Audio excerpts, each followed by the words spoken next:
America, Iran మధ్య కొనసాగుతున్న ఉద్రిక్తతలు మరింత ముదురుతున్న వేళ కీలక పరిణామం చోటు చేసుకుంది. హోర్ముజ్ జలసంధి గుండా ప్రయాణించే నౌకలకు సురక్షిత మార్గం కల్పించే అంశంపై ఇరాన్, ఒమన్ దేశాల మధ్య ఒప్పందం కుదిరింది. హోర్ముజ్ను తమ భూభాగంగా వాషింగ్టన్ ప్రకటిస్తుందని అమెరికా అధ్యక్షుడు డొనాల్డ్ ట్రంప్ చేసిన వ్యాఖ్యల నేపథ్యంలో ఈ పరిణామం ఆసక్తికరంగా మారింది. ఒప్పందంలో భాగంగా ఒమన్తో ఇతర అంశాలపై చర్చలు ఇంకా కొనసాగుతున్నప్పటికీ నౌకల సురక్షిత రాకపోకలకు సంబంధించిన ఏర్పాట్లు మాత్రం ప్రత్యేకంగా జరిగాయని ఇరాన్ విదేశాంగ శాఖ అధికార ప్రతినిధి ఇస్మాయిల్ బఘాయి వెల్లడించారు.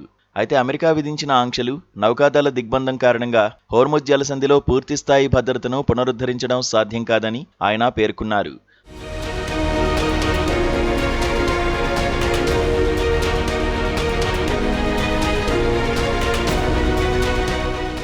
మరోవైపు అమెరికా అధ్యక్షుడు డొనాల్డ్ ట్రంప్ ఇటీవల చేసిన వ్యాఖ్యలు హోర్ముజ్ వ్యవహారాన్ని మరింత వేడెక్కించాయి.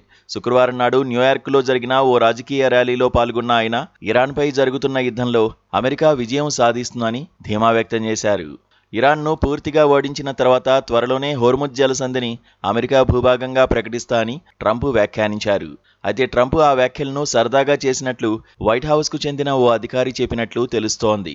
ట్రంప్ వ్యాఖ్యలపై ఇరాన్ తీవ్రంగా స్పందించింది. ప్రపంచ చమురు రవాణాల్లో దాదాపు 5వ వంతు కలిగిన ఈ జలసంధి తమ అధీనంలోనే ఉంటుందని ఇరాన్ పేర్కొంది. హోర్ముజ్ జలసంధి ఇరాన్దే, ఇప్పుడు భవిష్యత్తులోనూ ఇరాన్దే. ఈ జలసంధిని మూసివేయడం, తెరవడం ఇరాన్ ఆదేశాల మేరకే జరుగుతుందని ఆ దేశ ఉప విదేశాంగ మంత్రి కాజిం గరీబాబాది ఎక్స్ వేదికగా స్పష్టం చేశారు.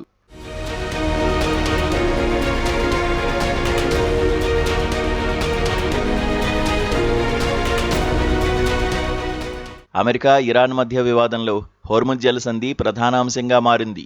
ఈ జలమార్గంపై తమకు పూర్తి నియంత్రణ ఉందని ఇరాన్ చెబుతుండగా అన్ని వాణిజ్య నౌకలకు హోర్ముజ్లో స్వేచ్ఛగా రాకపోకలు సాగించే అవకాశం ఉండాలని అమెరికా పట్టుబడుతోంది. హోర్ముజ్ జలసంధిని ఇరాన్ తెరిస్తే ఆ దేశంతో కొనసాగుతున్న అన్ని శత్రుత్వ చర్యలను నిలిపివేయడానికి ట్రంప్ సిద్ధంగా ఉన్నట్లు ఇటీవల ఓ అంతర్జాతీయ మీడియా పేర్కొంది.